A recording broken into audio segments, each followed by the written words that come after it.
You're watching KSL Sports Live. Thanks for staying up with us. The Final Four is now set. Yeah, and the NFL Draft less than a month away now. Our coverage of locals in the NFL Draft continues from a big day at Media 12 Pro Football Camp, or what am I saying? Big 12 Pro Day. Thank you. And Stevenson Sylvester will join us in studio to break down a couple more local prospects. We're going to start things off, though, in the NBA. The Utah Jazz have just 8 games left of a forgettable season. 8 straight losses, just 3-19 since the NBA trade deadline, and the difficult schedule just continues to the finish line. What really matters for this team now is the development of young players. And they're taking this really serious on the road against the Sacramento Kings, a highly motivated team battling for playoff position in the West. Youngest starting 5 in Utah Jazz history, 21 years, 299 days average age. And the rookies had a nice first quarter. Keontae George comes out hot. So did Bryce Sensabaugh. And the Jazz have an early lead. But the Kings had the best player on the floor, Domantas Sabonis. Such a difficult guard. Walker Kessler didn't get him on that one, but he had a nice game. The reverse on the baseline. And Taylor Hendricks gets in on the fun. Hits the 3. The Jazz are down just 4 at the end of the first quarter. The second quarter went well, too. Bryce Sensabaugh showing some of his skills, the spin and the bucket. He kept the Jazz close, but every time the Jazz get close, Sabonis came up with a nice play. Again, centers can't guard him, wings can't guard him, a matchup nightmare. 17 points, 11 rebounds. Colin Sexton starts cooking in the second. First the lob to Kessler for the dunk. Next time Colin keeps it and gets the tough and one. Jazz would go on an 11-2 run led by Sexton. He had 22 and more rookie action. Taylor Hendricks cuts the Kings lead to 1. Jazz down just 4 at the half. Third quarter, the Jazz could not defend a chair. Things started great, though. Bryce Sensabaugh continued his hot shooting night. He was 5 of 10 from 3, tied for a team-high 22 points.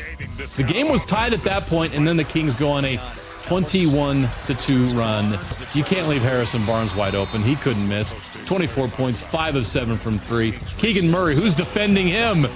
He always seems to have big nights against the Jazz. 25 points, 5 of 12 from 3, and De'Aaron Fox had 24 points, 12 assists. The Kings outscore the Jazz 39-25 in the third. We go to the fourth quarter, and the rookies continue to grow. How about Taylor Hendricks? Knocking down a couple of threes. He puts up a new career high, 18 points. He was 4 of 6 from 3. The 3 rookies combined for 58 points, 16 threes. And Hendricks and Sensabaugh were 9 of 16 combined from 3, but not enough for a victory. Jazz have now dropped 9 straight games. A deeper look at the numbers, 39% from 3. The Jazz shot well from the perimeter. Colin Sexton leading the team with 22. Next up, Donovan Mitchell, Sam Merrill, and the Cleveland Cavaliers are in Salt Lake City on Tuesday. Everybody can improve individually. We can improve as a team. We can improve as a staff. Like, it's on all of us to use those 7 games and recognize what the bigger goal is. I think it's easy to give in to, like, oh, we've been eliminated from the playoffs, and so these 7 games don't matter. They very much do matter. Recently, Cavs owner Dan Gilbert publicly said that he thinks Donovan Mitchell will sign an extension. Well, Donovan's comments to that yesterday seemed pretty non-committal, a speech Jazz fans are all too familiar with, saying, quote, "I've got a lot of things to focus on. My teammates know me, and we're going to try and find ways to win a championship." Well, good luck, Cavs fans. Donovan not shooting great today against the Nuggets. Just 3 of 12 for 13 points. Nikola Jokic was shooting great. Spins into the layup. Nuggets up 9 at the half. Third quarter, Jokic headed to the basket, finds Aaron Gordon for the alley-oop to put the Nuggets up by 19. Then in the fourth quarter, Jokic, look at this, behind the back pass to Kentavious Caldwell-Pope for the dunk. Jokic finished with 26 points, 18 rebounds, 16 assists. Nuggets win by 29. At Madison Square Garden, the Knicks and Thunder. Third quarter, Jalen Williams driving to the hoop and dunking over 2 defenders. He had 33 in this game. In the fourth quarter, who are you going to call? How about Jalen Brunson? Hits the clutch bucket to put the Knicks up by 1. OKC with 4 seconds left. Corner left, Shea rises, fires, it's on line, in there! Shea Gilgeous-Alexander hitting the go-ahead jumper for the win, 113-112. The Rockets just a game out of the final play-in spot, hosting the Mavericks. Luka Doncic was putting on a show, stepped back, banks it home for three. Rockets' Jalen Green is going to drive to the hoop, punishing the rim. But this was the Luka show today. Watch this. An underhand shot from just inside the three-point line to beat the shot clock. My goodness, he finished with 47 points, and he didn't score at all in the fourth quarter. Mavs win and break the Rockets' 11-game win streak. Said he wanted to just make the cut, ease his way into the week. Here he is on the 7th, and they're playing split tees and threes. Malnati has just enjoyed a magical few days. Last week at the Valspar, his second career PGA Tour victory, and then how about a hole-in-one at 7? Yeah, last week's winner at the Valspar Championship, Peter Malnati, saving his best shot this weekend for the final round. He got that ace on 7. It's got to be the yellow ball, right? What a shot, though. You know, Tony Finau has had some great shots this weekend as well at the Houston Open. Good enough to be just 2 shots back of the lead heading into Sunday's final round.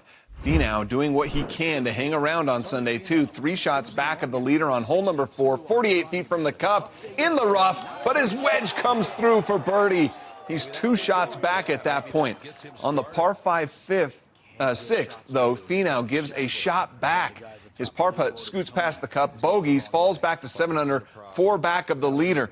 But he wraps up the front 9 with back-to-back birdies. The second, a 20-footer, and he's 9 under with 9 to play, just 2 shots back of the lead again. He plays even par over the next 7 holes. Then on the par 4 17th, starts to put some pressure on the top of the leaderboard, drove the green, nearly eagled with that putt. He would easily birdie. Then on 18, his approach is aggressive, but it is beautiful. How about leaving it 8 feet from the cup? Finau would line that one up for birdie to sit at 11 under. He has the clubhouse lead after that. He'll need a little help, though. Steven Jaeger was playing great golf. He birdied the 9th to take the lead at 12 under par. And we'll just skip ahead to the 18th, where Alejandro Tosti, tied with Jaeger for the lead, needs this par putt to go into the clubhouse with the lead and potentially force a playoff, but he misses and drops to 11 under. Jaeger would par the 18th, leaving the door open for Scotty Scheffler to force a playoff, but Scheffler's putt didn't go, and Jaeger wins the Houston Open. Finau and Scheffler in a 5-way tie for second. We have to take a short break. More NBA and MLB highlights are on the way. We also have some college football coming up. Last year he's a little, hesitant with some things, but, he got in the playbook, and he's really coming along. The Utes continue spring football while BYU wraps things up in spring. The latest on the BYU quarterback situation coming up. Honestly, you're getting a veteran guy if you draft this guy right now. Stevenson Sylvester back in the studio to break down a pair of NFL draft hopefuls and a cavalcade of Cougars put on a show at Big 12 Pro Day. That's coming up next. I said it right this time.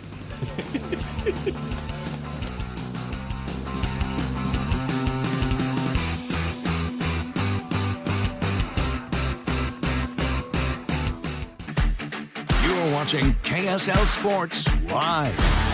Let's jump back onto the basketball court. Lakers on the road against the Nets in the second quarter. Watch LeBron pulling up from the corner for 3. He's going to knock that down. Next possession, how about another one? He had 4 threes in the half. In the fourth quarter, more LeBron. Look at that from the corner. Fade away.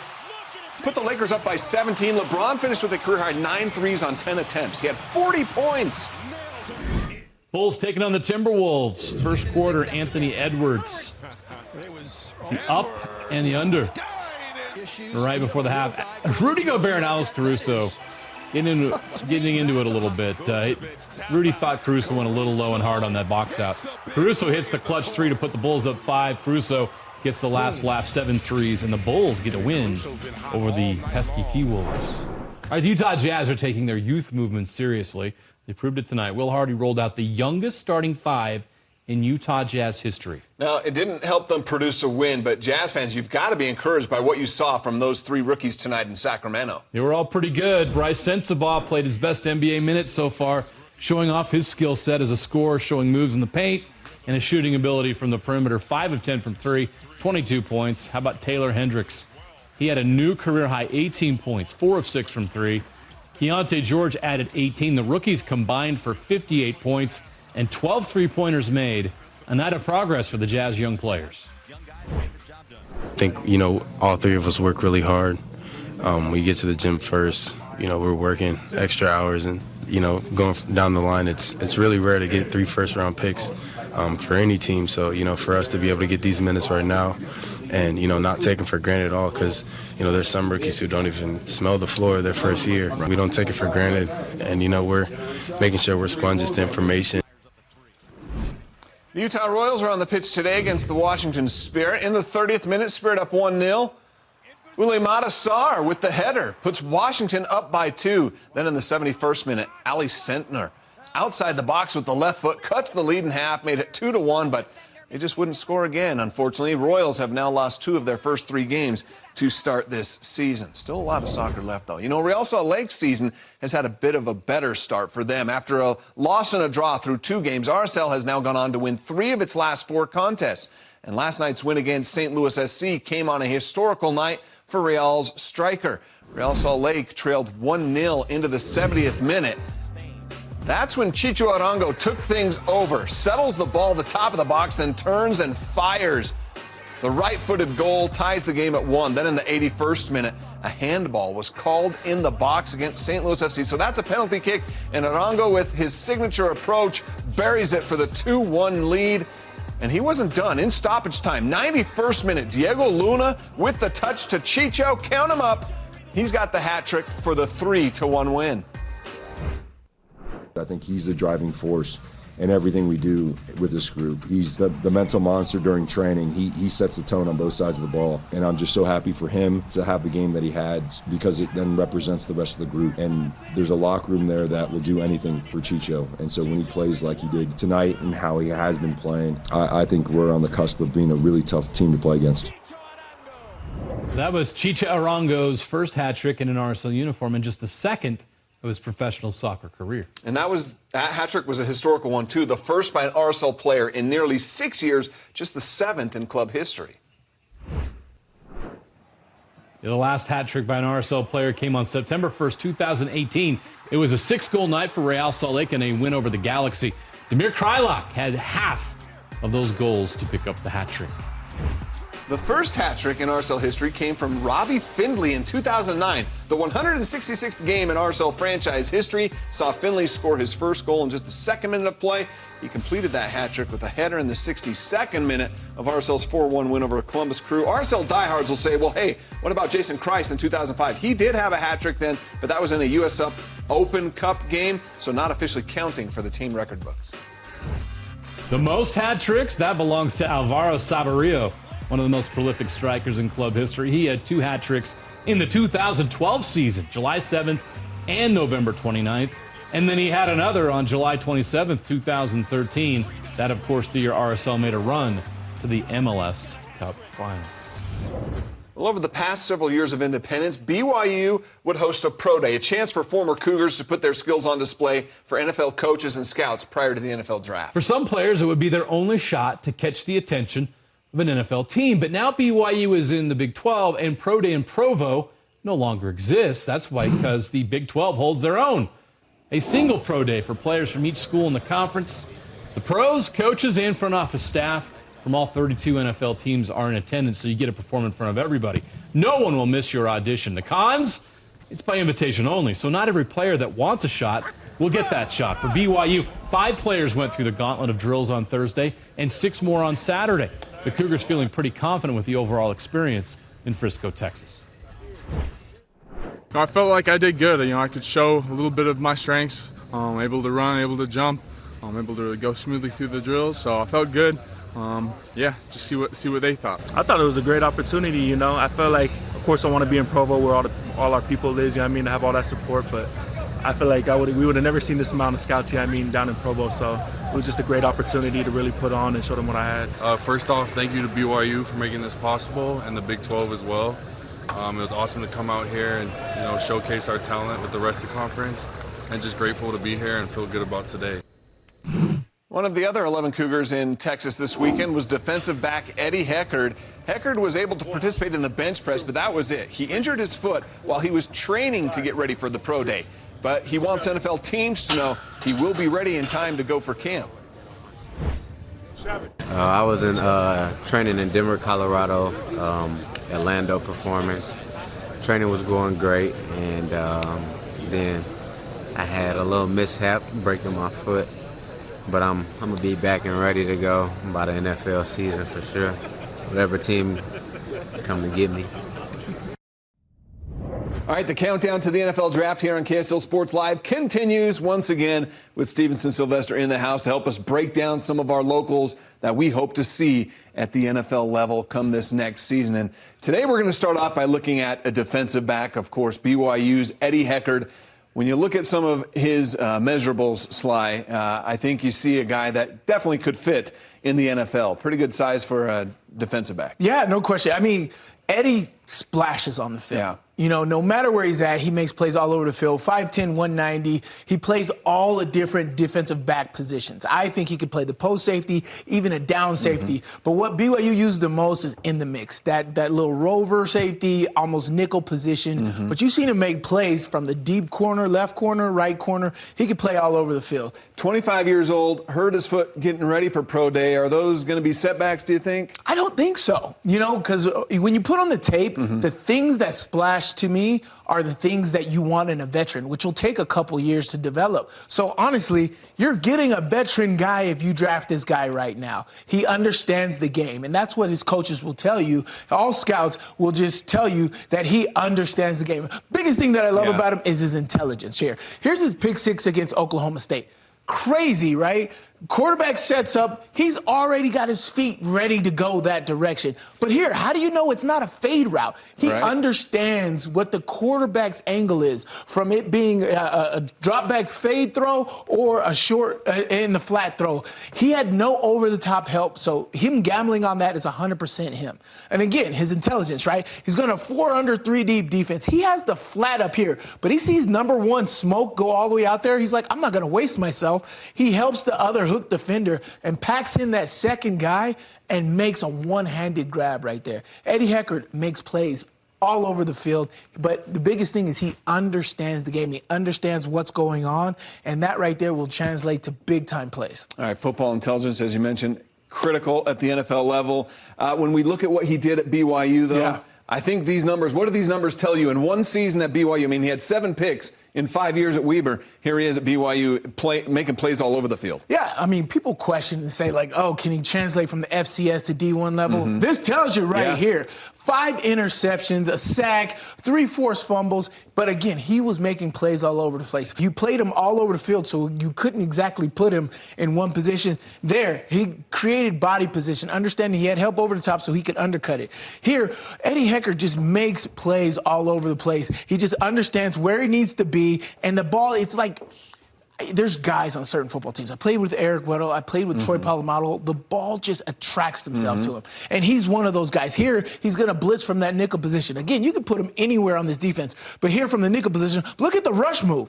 This is look, taking the inside track. The running back is outside. He's giving me the inside. And then this is like the play of the game. This helps seal the game from him. Forced fumble makes it happen. But Eddie Heckard, even here, this is a double slant combination, right? He has the inside receiver, bumps off into the first receiver. That's a concept thing. Again, that's his intelligence. That's him understanding, like, okay, I know that somebody's coming out to bump on my guy. I got to bump on the other guy. Gets into that passing window, takes to the house. Eddie Heckard is a baller, playmaker, and the guy you want on your football team. He's super athletic, which you love to see. We saw it there on the tape. He's got a nose for the football, which you love to see. He's a football player, not just the defensive back. All right, so if you're wearing the GM hat on draft day and Eddie Heckard's name is on your draft board, where do you think, somewhere on draft day, where do you think he ends up? Maybe what type of defense does he fit with? Me, I'd take this guy in the 4th round. Okay. He'd be a 4th round, 5th round guy for me, simply because of his versatility. One, I know it'll translate to special teams. I've seen how aggressive he is in the running game.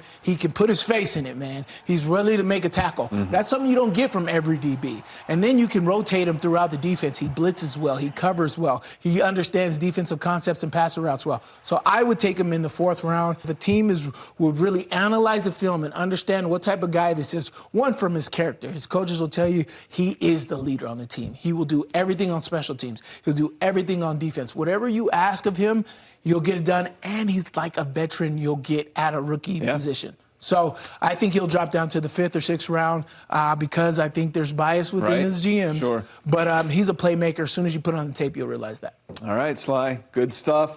Can't wait to see where he ends up on draft day. We'll have more coming up a bit later on. We're going to talk about a Utah offensive lineman.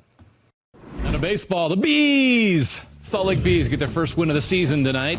Jordan Adams drives in the first run of the game in extra innings. The Bees would go on to win 3-2. The home openers Tuesday against Tacoma.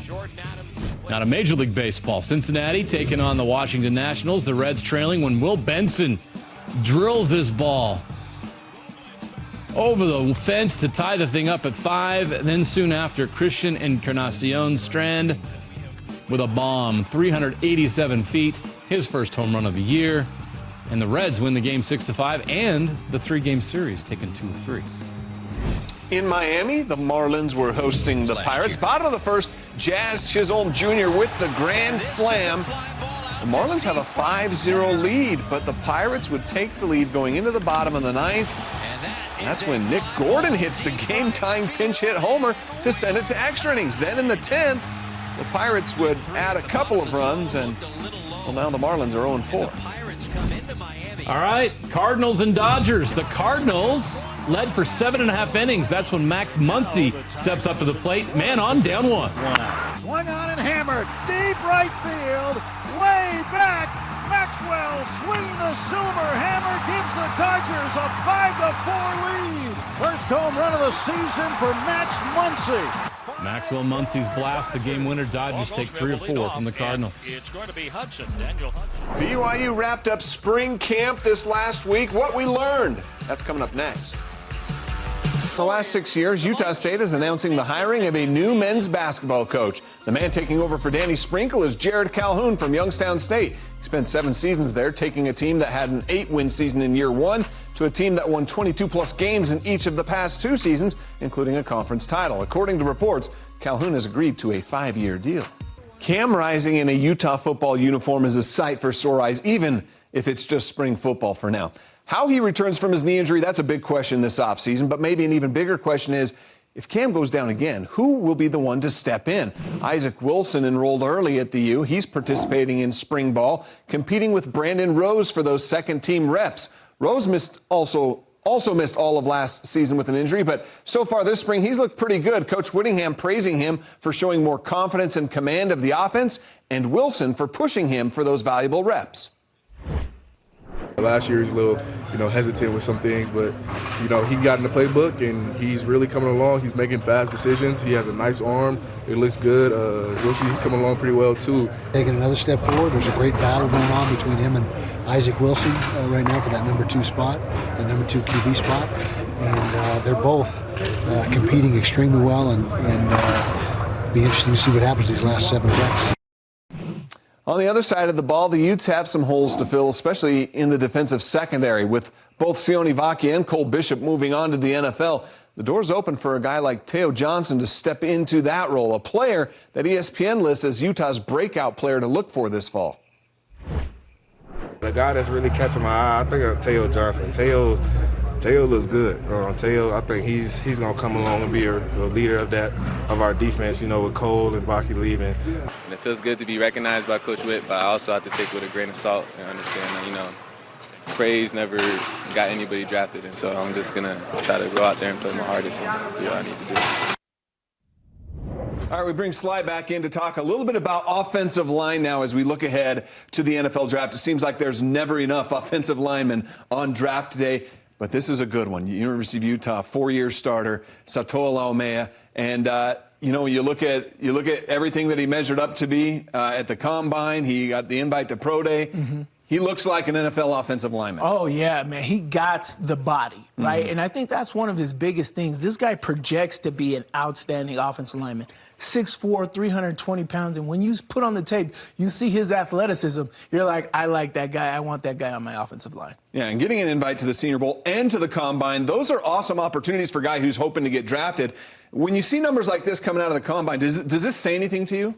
One, it's athletic. One, I think he's light on his feet. But, no, this doesn't really splash, right? But, again, Warren Sapp, Hall of Fame defensive tackle, did 13 reps. That's right. 13 reps and was a Hall of Fame throwing guys around all the field. So this really doesn't mean much. But when you put on the tape, that's what the biggest difference for me in Satoa Laumea is. And that is what splashes. So let's take a look at that tape and see why you like Laumea so much. It's his athleticism, right? You can put him at the guard, at the tackle, and make it happen. He's extremely versatile, but his feet. When you look at his feet, you want an offensive lineman with great feet. And we talk about this all the time, especially during the season. How can you get to the second level of the defense? Look how quickly he's able to get to the second level and control and help those running backs get more and more yards. He does a great job. And then open space. We talked about his measurables, right? 6'4", 320 pounds. Imagine a 6'4", 320-pound guy running like this. We all know Sione Vaki's fast. But this guy would be leading your screens, leading your blocks on those pulling things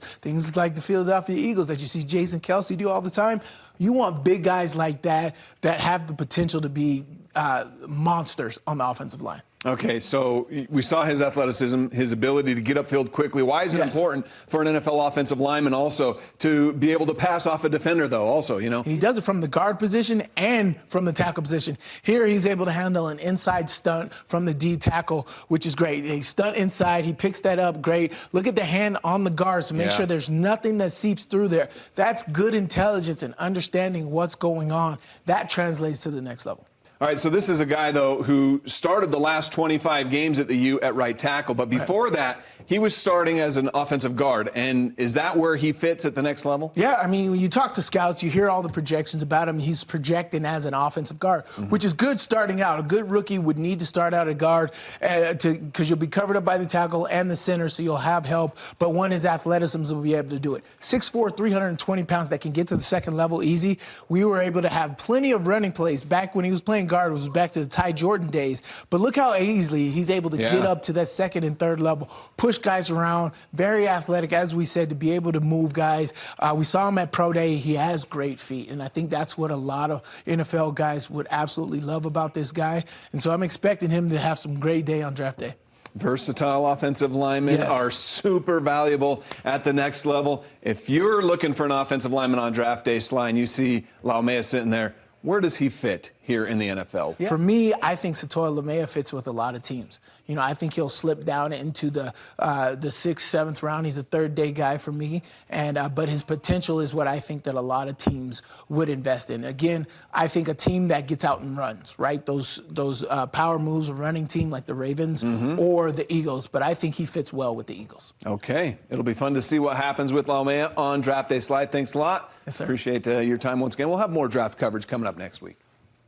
All right, thanks, guys. Let's go to Provo now. Spring football is in the books for BYU. The Cougars wrap things up on Saturday. So what did we learn about the Cougars from spring football?